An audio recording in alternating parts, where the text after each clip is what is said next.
A real pleasure to open this Free Market Roadshow conference.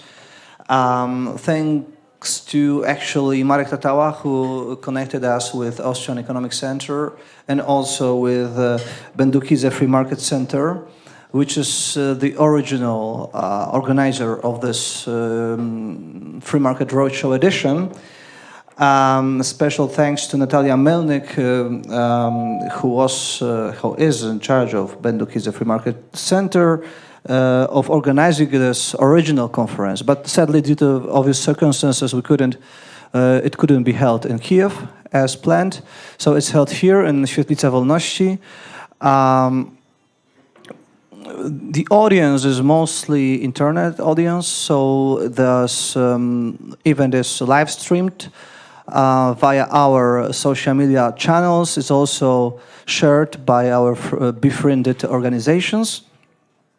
So hopefully hundreds of people will be watching the discussions. The discussions, we have 3 panels, all around 15 experts from all around the world, actually, both from Europe and the US, Poland, obviously, and Ukraine. First panel will be held in Polish due to the fact that all the participants are Poles. But the second and the third one will be held in English. So that's just it. My name is Sebastian Stodolak. I'm employed by the Warsaw Enterprise Institute. I work there. And I coordinated this thing along with my friends, with Piotrek Nowak and with Bartek, who's sitting up there. Mostly others also helped. So thank you very much in the beginning, in case I forget to thank you afterwards. Hello, everyone. Greetings from Ukraine and from the team of Bendukize Free Market Center. Welcome to Free Market Roadshow Kyiv 2022. You probably noticed that it's not being held in Kyiv this time around, and we all know why that is so. So a huge thank you goes to the teams of Warsaw Enterprise Institute and Austrian Economic Center for still being able to put this event together despite the numerous difficulties.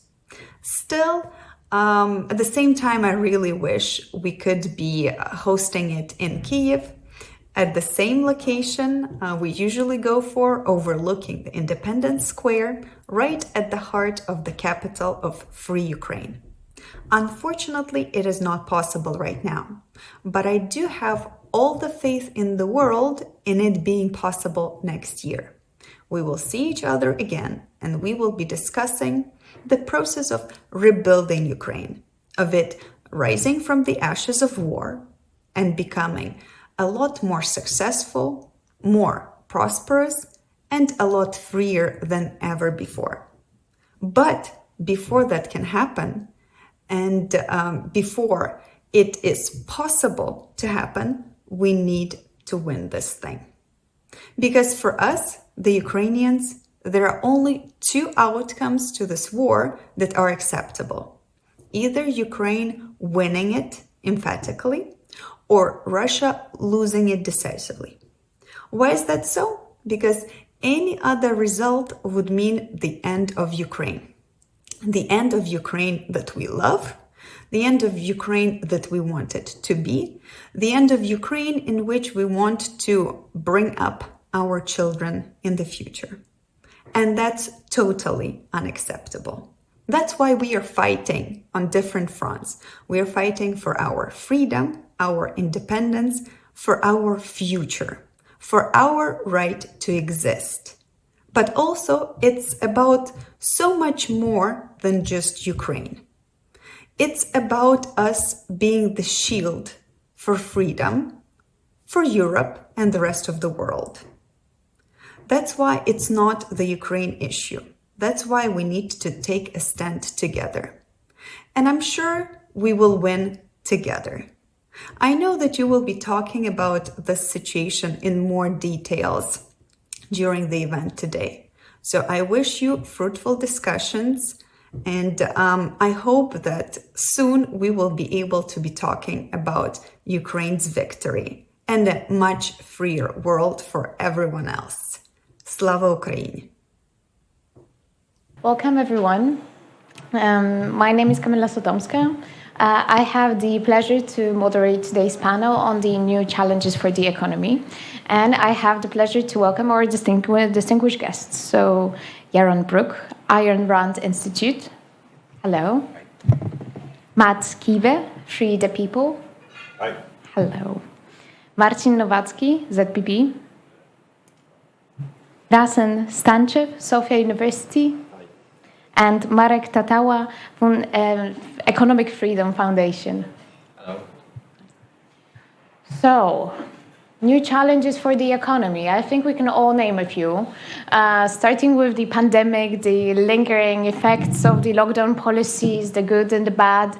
And now when we were already thinking that we can move towards the recovery, spend our amazing helicopter money, and start thinking about the bright green future, here it comes, the war in Ukraine. And the energy crisis and the food crisis that is only to come, and hopefully will not, but we will discuss today how to avert those many crises that are going to face us in the future. So, but what all of these events actually have in common is that they have created the perfect conditions for the rise of the big government. So I would actually like to ask our first panelist, Yaron Brook, where the increased government control over the economy is the most visible, what challenges related to that are laying ahead, and what can we do to mitigate them? That's a big question. Sorry. No, that's fine. I think the biggest challenge is everything that has to do with COVID. The response to COVID has been, I think, horrific in a sense of it has grown the state dramatically. It has given the state powers that I think particularly in the United States and in Western Europe, nobody imagined the state even had. This idea that you could lock people down was unimaginable. I could have never imagined that would ever happen in the United States. If you told me that would happen in 2020 in the US, I would have said, no, that's science fiction. Maybe China, okay, China maybe, but United States, never. And yet it did happen. The fact that the response to the pandemic was overwhelmingly statist, overwhelmingly resulted in dramatic growth in government spending, in government regulations, and in the government's knowledge of how much they can control all of us and the extent to which they can control us. So we're seeing the consequence of that. We're seeing supply chains struggling. Surprise, surprise, when you limit production, when you don't allow people to go to work, when you don't allow them to actually go and produce, less gets produced. And supply chains and allocation of capital gets distorted. When the Federal Reserve and the central banks bail out everybody, and if we just look at businesses, they bail out every struggling business. Their debt was bought out by the Federal Reserve, so we have a lot of zombie companies. You know what zombies are? The living dead, right? So you're alive, but you're really dead, and the only reason you're alive is because the central bank is keeping you alive. And you're eating everybody else, too. And you're eating everybody else because by being alive, you have to eat. And therefore, you're taking from your healthier competitors, you're taking away by the very fact that you're consuming. And then finally, by the fact that government has spread money around and increased demand. So you've got increased demand, shrinking supply because of government actions, and a bunch of zombie companies wandering around the economic landscape. And that combination is resulting in inflation, but also, I don't know if you saw this morning, the United States we came out with GDP numbers for the first quarter of this year, and they were negative. So the U.S. economy shrunk by 1.4% on an annualized basis in the first quarter of this year. Again, not surprising when you think of all the stuff that's been happening over 2+ years that has been statist, central planned, anti-freedom, anti-liberty, anti-free markets. So But these are the maybe, consequences. just maybe, this paradigm of growth and the absolute need to increase the economy year by year is just obsolete. Maybe we don't need it anymore. Well, human life maybe is obsolete, right? Let's stop pursuing happiness. Let's stop pursuing well-being, human well-being, and let's just call it quits and lay down and no, economic growth is it's a manifestation of individual production. It's a manifestation of individuals living. There is no such thing as stagnation. You either move forward or you move backwards. Moving backwards is moving towards death, destruction, annihilation. Moving forward is production, creation, trade, value for value, win-win relationship. And if you're not moving forward, you're moving backwards. So no, there is no other paradigm in economics other than growth. And the only question is, how do you establish growth, and how do you make growth fair, in the sense that you don't want artificial economic growth like China, where you just pump money into the system and build apartments that nobody will live in. You want growth that is a consequence of real production. You want growth that is a result of actual increased human well-being. We will get to the question of sustainability and how sustainable the idea of sustainability is itself. But now I would like to delve a little bit more into the question of the control that was beautifully pointed out. So I think a point that was made very clear by Yaron is that the pandemic has increased the government's awareness of how much can they control. But now we're living in the age of perma-crisis, so we're smoothly moving from one crisis to another. And actually, I wonder if the governments, if authorities, they have an interest in actually saying, stop, just saying that, okay, guys, we're actually fine. And I have doubts. But nevertheless, the question is, so how do we navigate in this new environment? How do we preserve the space for the free market in a world that seems to be a one big danger that we need to be rescued from? So here I would like to ask Matt Kibbe. So it's incredibly frustrating, and Yaron and I and our colleagues have been traveling around Europe the last 3 or 4 days talking about the solution to all of these problems. And in one sense, it's like incredibly simple. We need governments to show a little bit of humility and get out of the way. COVID, very complex problem, radical uncertainty about the future, and the arrogance of bureaucrats, either in our case in Washington, D.C., but anywhere around the world, the arrogance that central planners thought that they could come up with a one-size-fits-all plan, impose it with incredible amounts of violence from the top down, and in the process making everything worse. This is what they do. And we had a war on COVID that utterly failed to win. Now we have a war in Ukraine, but government's always at war.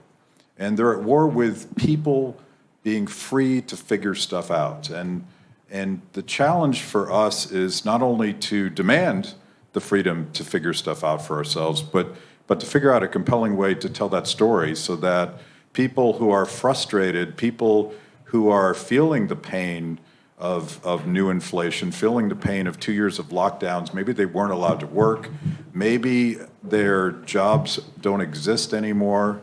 All of these things are real pain and people are frustrated. Is that an opportunity?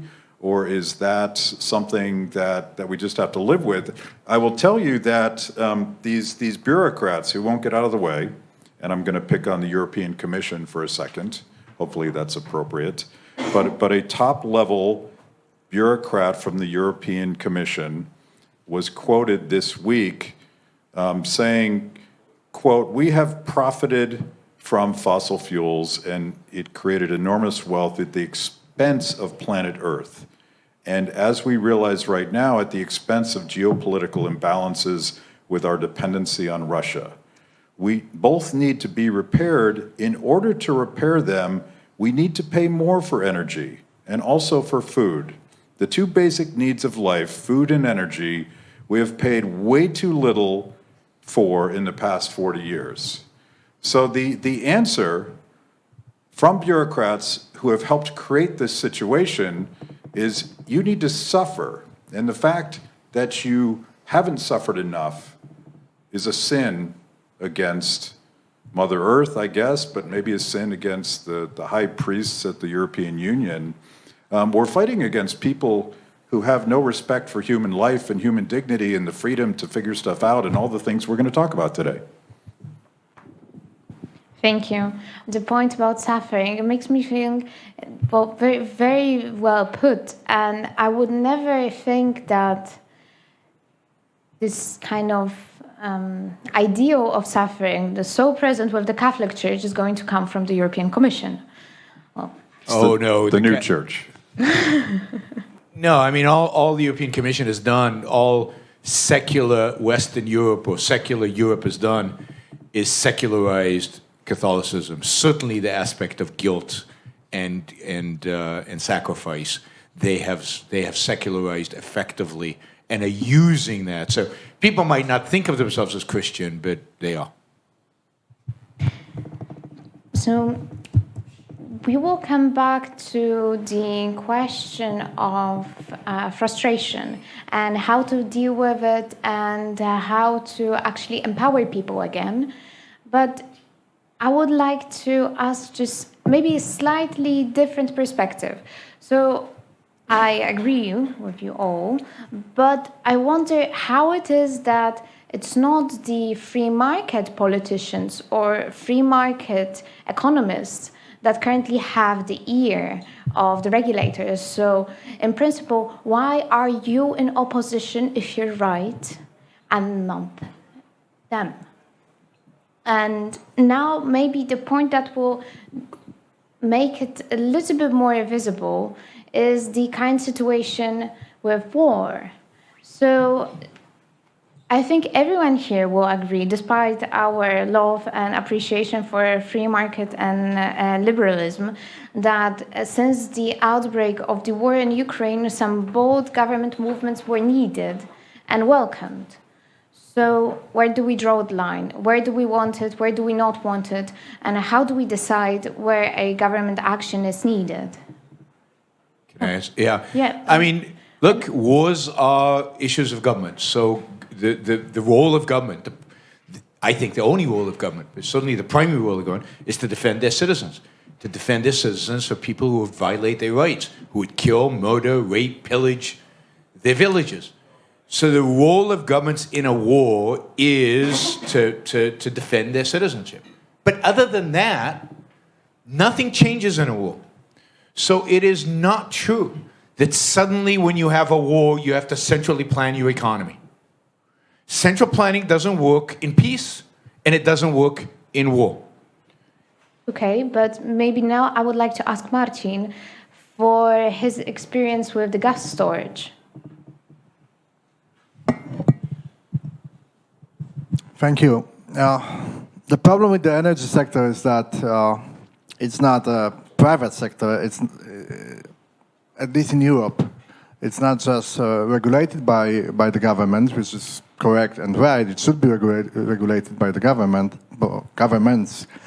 But historically, most of major European players are state-owned companies, and some of them, I believe, can base their decisions and plans on economic measures. But at least last 20 years, as we observe what is happening, what has been the case for the sector, was based on politics and political measures. So today, as we observe the trap we are in terms of supplies from Russia at the EU level, is basically the result of political decisions.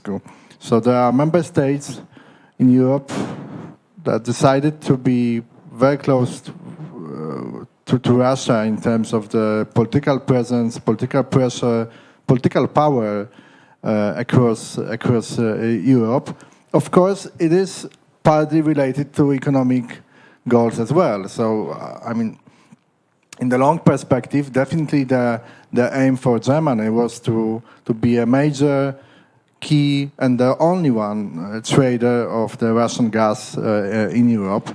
And I understand, like, from the kind of subjective point of view, I understand that willingness to be that offensive and to kind of proceed with that plan.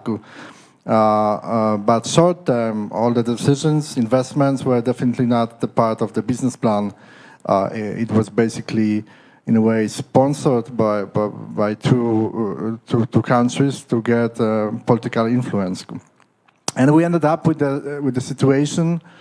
So first of all, we have large state-owned companies, and if we have one European energy market, I'm glad that we didn't have just private companies in Poland, because at that stage they would be Russian companies or German-Russian companies.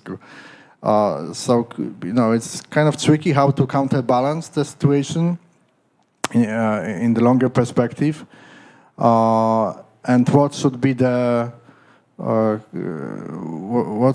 role of the state. And you asked about the infrastructure. I mean, definitely that might be the role of the state, to keep or somehow heavily regulate the access to the infrastructure, and then allow different operators, different market players to work on that.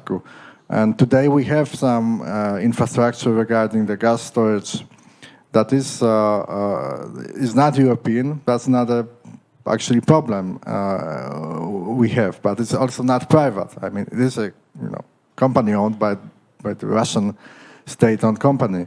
So it's definitely not the market-based environment. So my position is that in terms of the infrastructure, it relates to both the storage, interconnectors, pipes, whatever is needed to somehow manage and stabilize the system. It might be the role of the state. But then trading, selling, supplying, that should be the area of market players, of private players, to compete, to operate in a sector that is heavily regulated. Heavily. It is regulated, and we must accept that. But unfortunately, again, there are decisions that are made mostly in Europe on the basis of pure politics. Although there are some countries that make a different case, that we are not going into sanctioning Russia, because economically it doesn't make sense for us. I mean, we have a cheap gas, we have a direct pipe to our state, and they argue with this economic perspective that it's simply better, cheaper for their economies, for their citizens to use that gas right now in the longer perspective. I mean, I think there's a really important point here. The energy mess that is Europe, and Europe is an energy mess right now, is a consequence of government policy. This is not a consequence of markets. This is not a consequence of markets failing or markets not working. There are no markets in energy. This is completely controlled by the government. And indeed, we're going to disagree here, because I believe that the solution is a complete deregulation of energy markets. Everything from supply to storage to production, to every aspect of the whole industry, and you will get what you get when you always privatize. You would get increase in quality and a decrease in prices and a diversification in sources. If all players are private, all players are private. In that case, Russia would own all of the infrastructure. Russia's not rich enough to own all the infrastructure in Poland. It just isn't. Okay, so maybe I would just add a Chinese, side maybe. note for our audience who might not be familiar with what has happened exactly with gas storages that were supposedly private. So we've had a situation for the last 2 years in particular where gas storages in Germany, Austria, and the Netherlands, which together compose 75% of European gas storage capacity, were nearly empty, effectively pumping up the price for gas in winter and contributing to the energy crisis. And of course, these were private gas storage facilities that were owned by a private Gazprom company. But now, Mr. Krassen, right? Thank you. I wanted to make a similar point to Yaron's. So a couple of years ago, I had to compare the costs of energy infrastructure in Europe with the cost of energy infrastructure of the United States. And in Europe, it's 35% more expensive than in the United States. And another thing which is very important for the recent years and is connected to the war in Ukraine is the so-called Green Deal. The Green Deal, and Federico remembers, last year we made this point, at the Free Market Roadshow. The Green Deal was an obvious sponsorship of gas import from Russia and state-owned companies from Russia. And if you look at the export of energy resources from Russia from the beginning of the Green Deal, which is 2018, until the end of last year or the January this year, the increase is 41%, both in volumes and, of course, of price. So this gave the revenue, to finance such a stupid operation like the war in Ukraine. It's obvious. It's so obvious. And what is the problem now, in my point of view, is that irrespectively the war, irrespectively the obvious connection between the financing of the war and the Green Deal and, of course, energy dependency, the European Union is still contributing, to the Green Deal. What Matt just read, it's just crazy, The war shows that there are more important things than the climate change. It's so obvious. And respectively of all this, they continue pressing this. It's stupid. It's plainly stupid. Sorry. Is it stupid or cynical? Because I don't think it's that number of member states, governments, their experts don't know this. I think it's just a cynical game, and they really, they're proceeding with the kind of master plan and narrative. They simply want to. I'm now in Brussels. You can hear strong voices and influential people that we must be even, faster with delivering the Fit for 55 or the whole Green Deal package, so we can be more independent from Russia.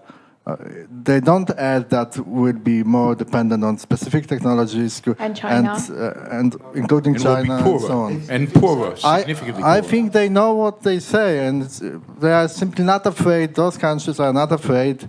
Also, historically, they have the point of Russia. They want to cooperate with Russia, and now Russia simply. I think Germany, Austria, they are surprised of the situation, of the position of Russia, because the long-term business plan was kind of broken by Putin's emotions and his decisions. But that was a planned, cynical game. Yeah, I think there's two things going on, and you can read this in the statement. The EU has an ideological vision of an economy that doesn't ever depend on fossil fuels. And beyond that you would pay a lot more for food.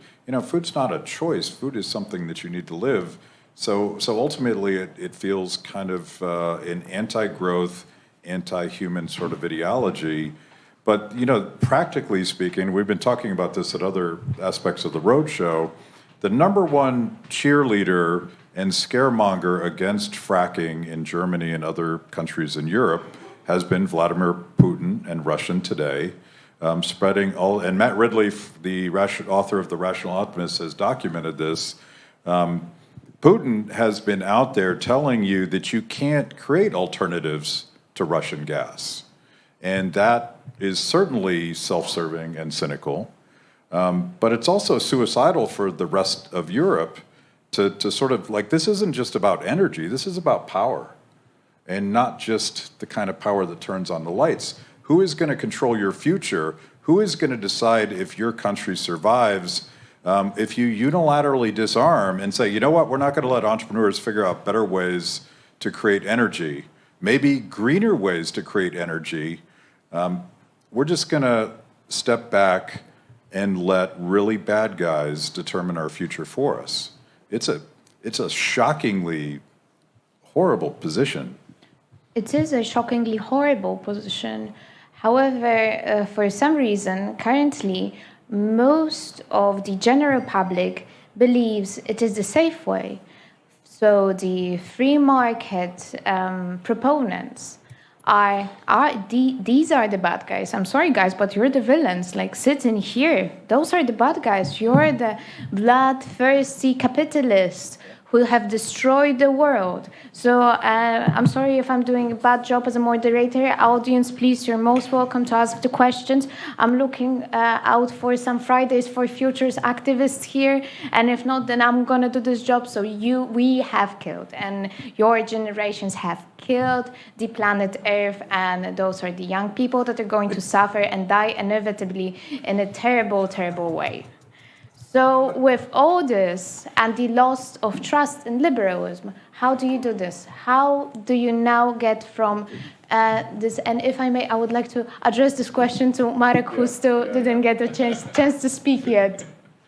First of all, thank you for invitation, and just one comment about the war topic, because when the war started, and it was the same with the pandemic, I heard many speeches from politicians saying, now there is a reason to increase taxation. Yeah. And then I was making little comments to their tweets, but you also have like 40% of GDP spent on other stuff than tanks, aircrafts, and so on. Maybe you can just shift these expenditures to spend on security more and less on inefficient welfare state. So there is money. It's not true that there is no money for security. There is a lot of money for security, and security should be priority number one. And I think we see now for the government's safety of private property, of our lives, and we should remind politicians that the money exists. The money of taxpayers exists in the budget, and they can shift categories in the budget and not demand more taxes. And speaking about losing liberalism, I am not so sure. I mean, you see a lot of, statist ideas around, but I think it's that we are losing the communication battle, because there are many success stories of liberalism, both during the pandemics and also now during the refugee crisis. I heard Mikołaj Pisarski saying that, speaking about refugees coming to Poland, and it was success of private initiative. It was not like centrally planned government program that, you cross border and then you are guided, you go to Warsaw, you go to Krakow, you go to Gdańsk. It was spontaneous initiative of thousands of Polish people. They were using their money, their cars. Then local governments became involved, but it was still decentralized system, and it worked well. You don't see thousands of refugees, lying in the streets or big squares of Poland. They are somewhere in Polish people's houses. And it was the same with providing food, resources, a lot of spontaneous activities of people. So this should be presented as a success story of liberal ideas.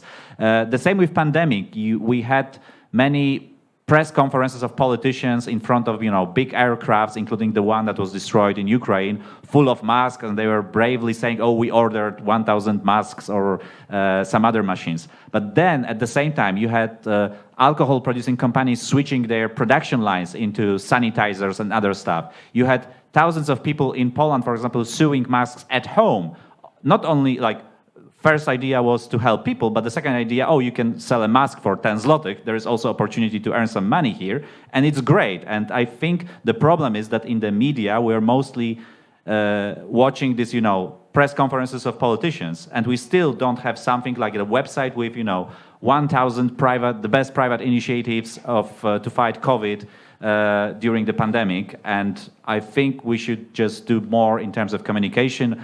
Free the People does a great job, but I think Liberty Movement should, in general, invest maybe a bit less, also shift our priorities, a bit less into policy ideas, because we already have shelves full of ideas, but more in communication. I mean, I think the important point here is liberalism hasn't lost, free markets haven't lost.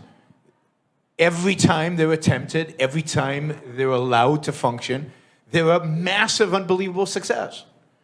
It's both the blindness of people to them, primarily the intellectuals and our professors and our economists and the people who teach and communicate, and it's our inability to communicate the ideas effectively.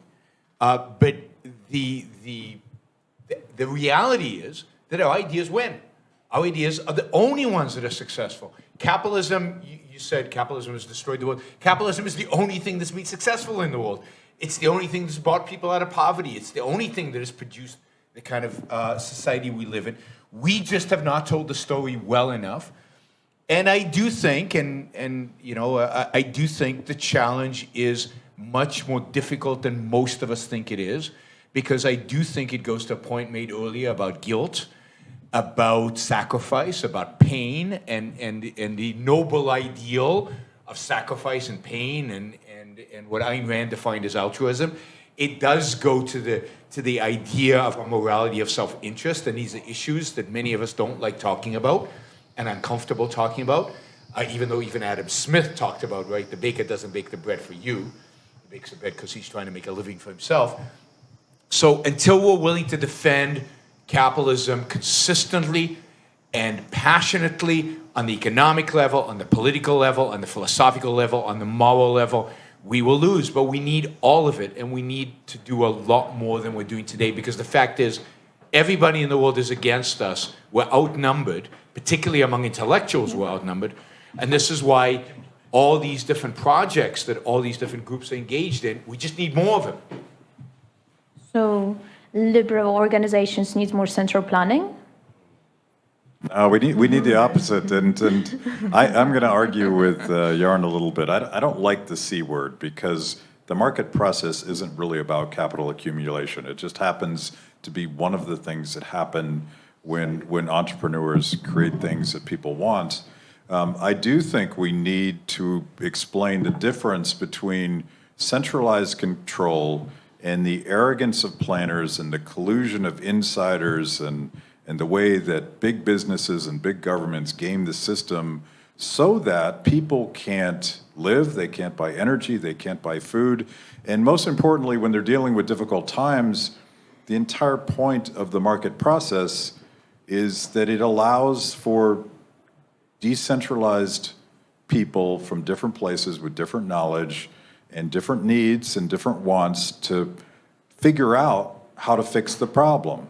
And that, I think, is our point on how to solve the energy problem. I'm not up here telling folks in Poland that fracking is the answer, or nuclear, or buy your energy not from Russia, but buy it from somebody else.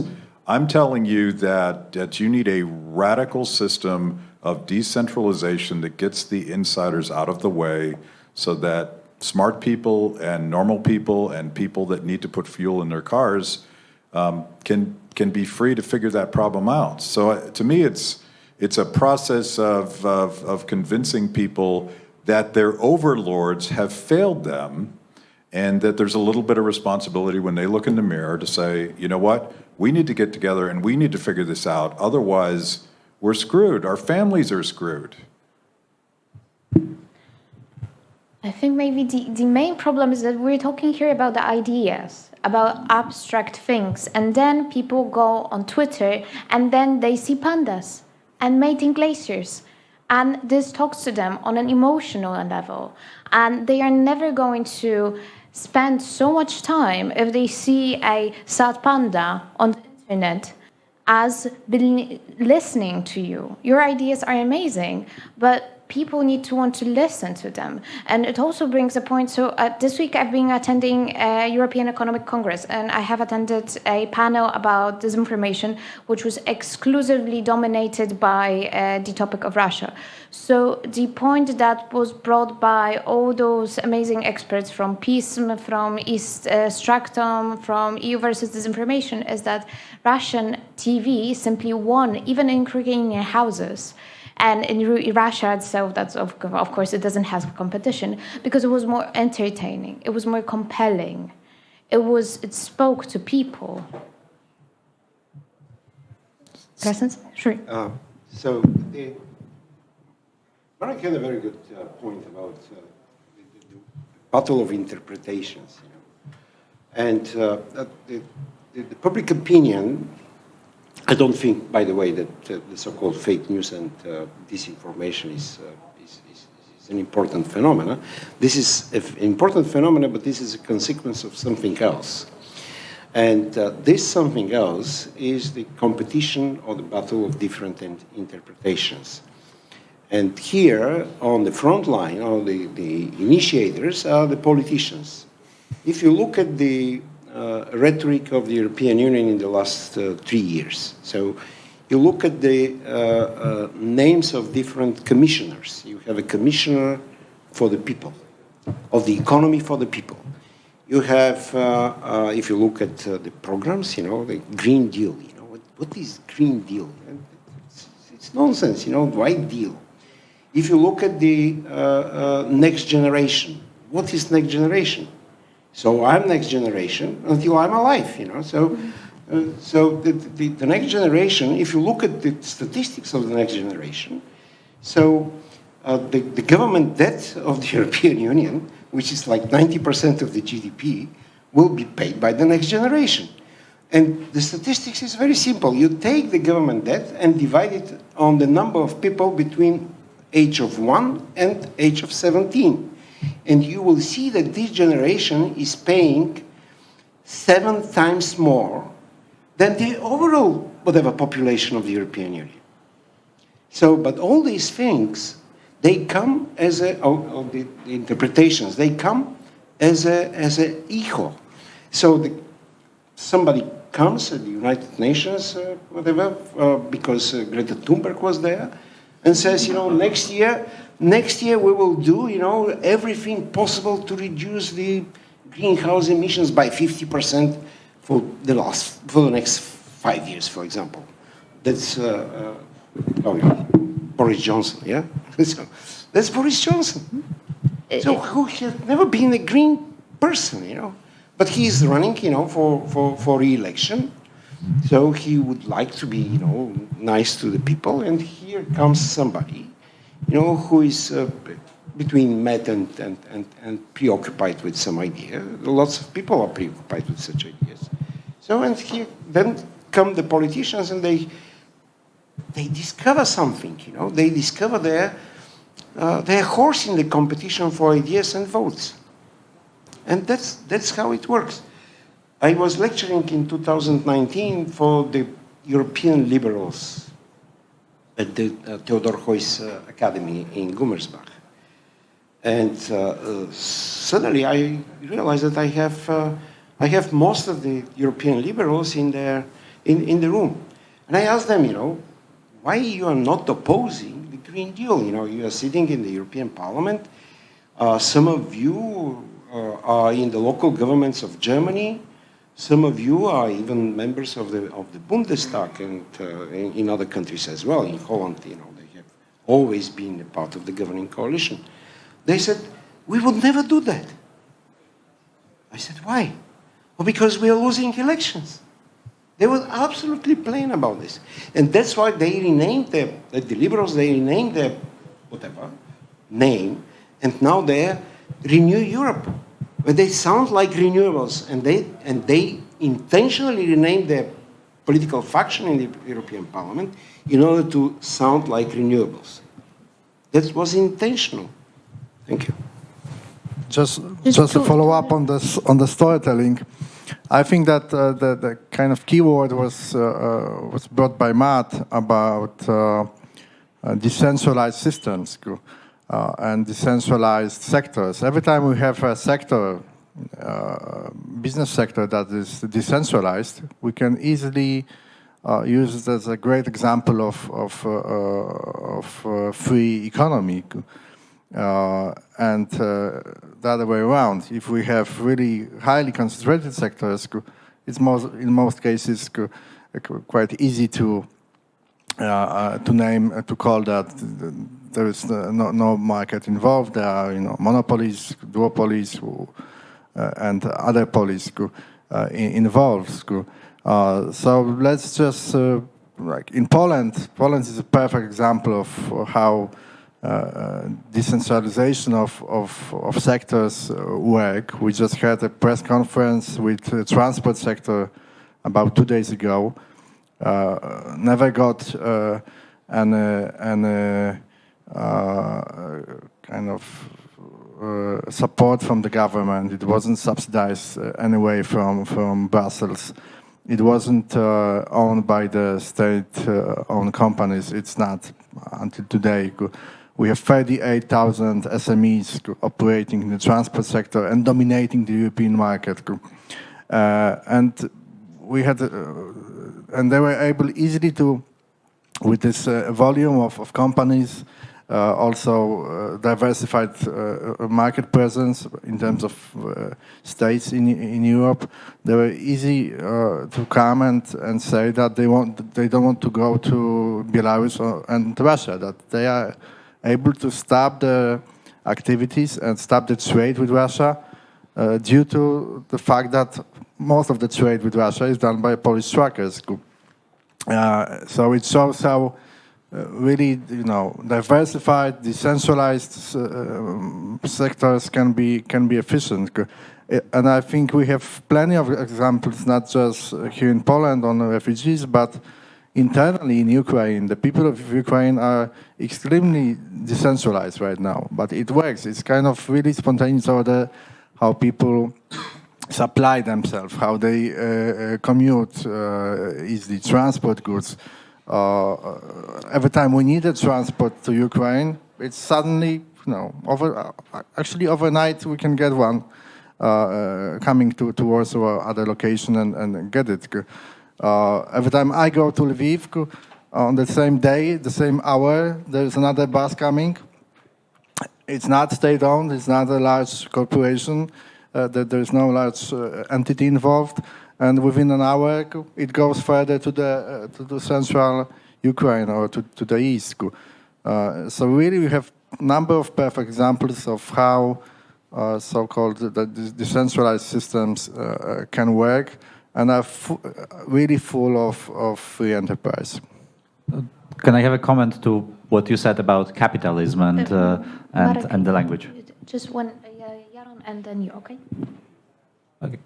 That's fine. Yeah, okay, I will be.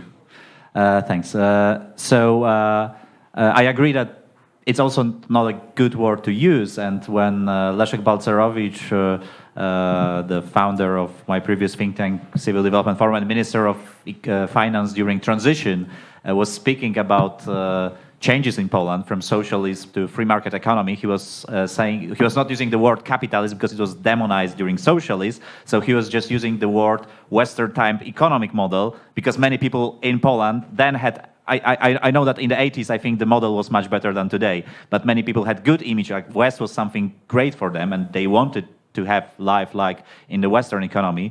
But the problem was that the word was just demonized by socialists, and I think it's the same with many other ideas. And I also don't agree that we speak here about ideas, because we speak about the people and individuals, and what we propose already lifted thousands and hundreds of people out of poverty.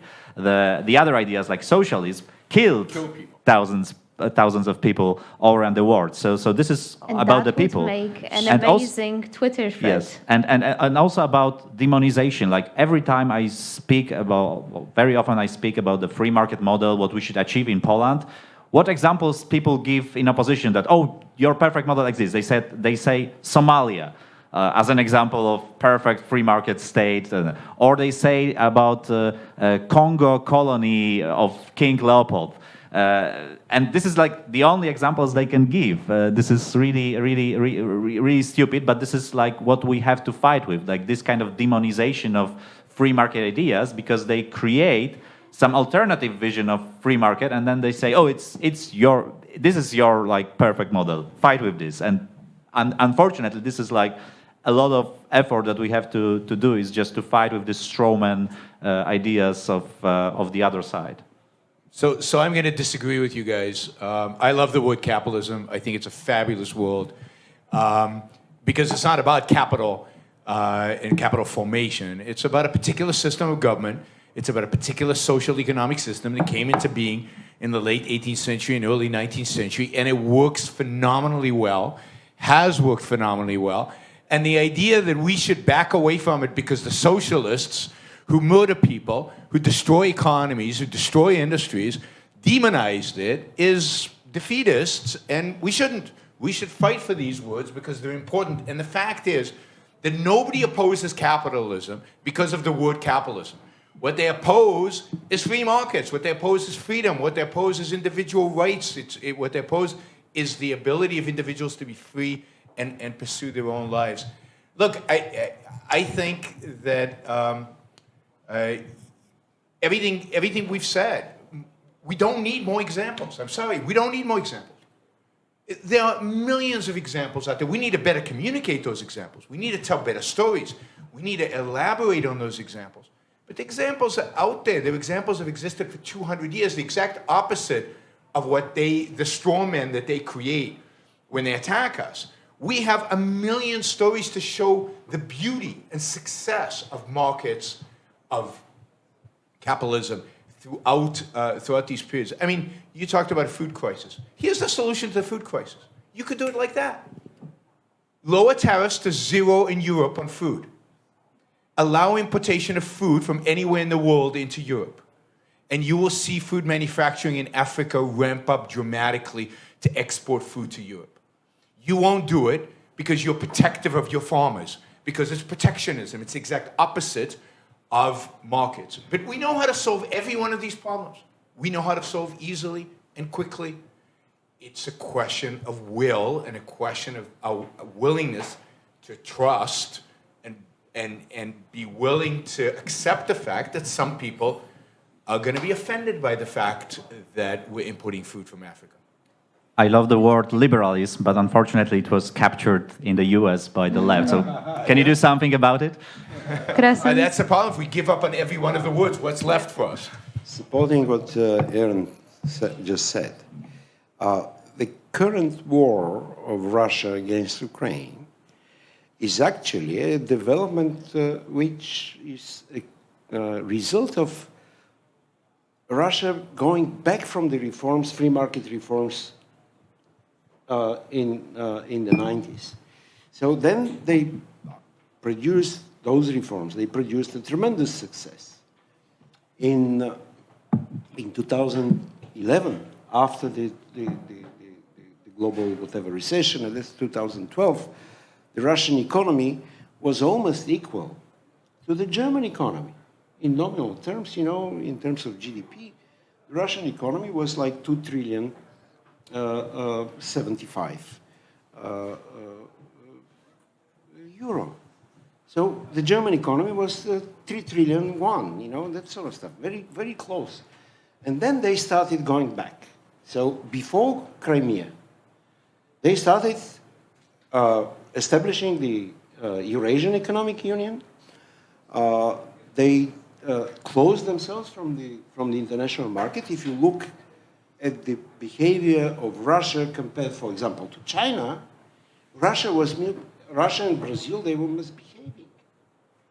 India and China, they were developing the freedoms, you know, step by step in Russia, you know, with some rollbacking in India and that sort of stuff. But if you look at their economies, you know, and of course this is not the only reason for a war, but this is one of the reasons that Putin started disliking, you know, political values and political regimes in Ukraine, in Moldova, in Georgia, That's why they started the wars.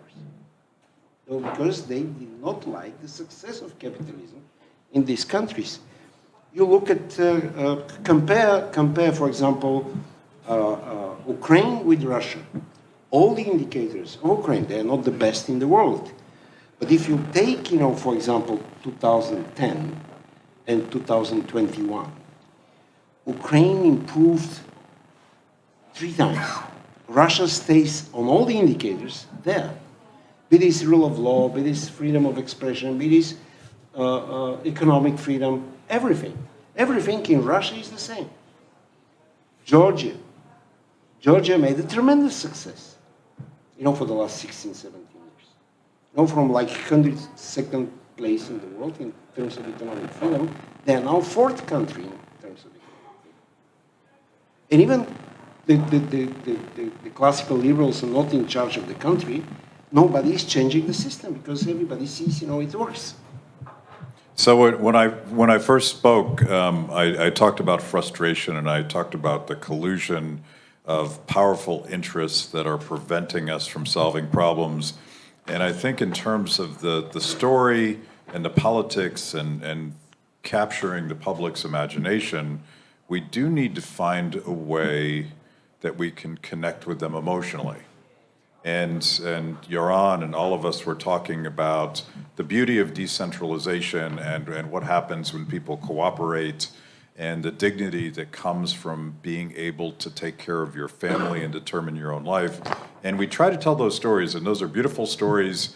And sometimes we're frustrated because we can't connect with a broader audience that don't see that there's only one path to that beauty, and that's letting people be free and asking governments to have enough humility to leave us alone. But right now, we're in the midst of a crisis. And as my wife Terry pointed out yesterday, I didn't know this, but apparently it was Winston Churchill that first said, never let a crisis go to waste. The shit has hit the fan, people, and everything is messed up, and governments have failed us with lockdowns, with energy policy, with limits on economic activity. They've created Putin's strength by limiting competition and our ability to create alternatives to energy. We should be pissed off. And in a crisis, when everything is bad, maybe after we've tried everything else, we might just try freedom.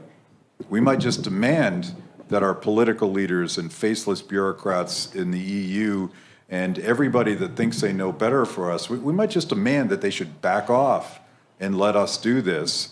So it's the story, the message, the emotionally compelling way to connect with people is both there's beauty in being free and magical things happen when people cooperate.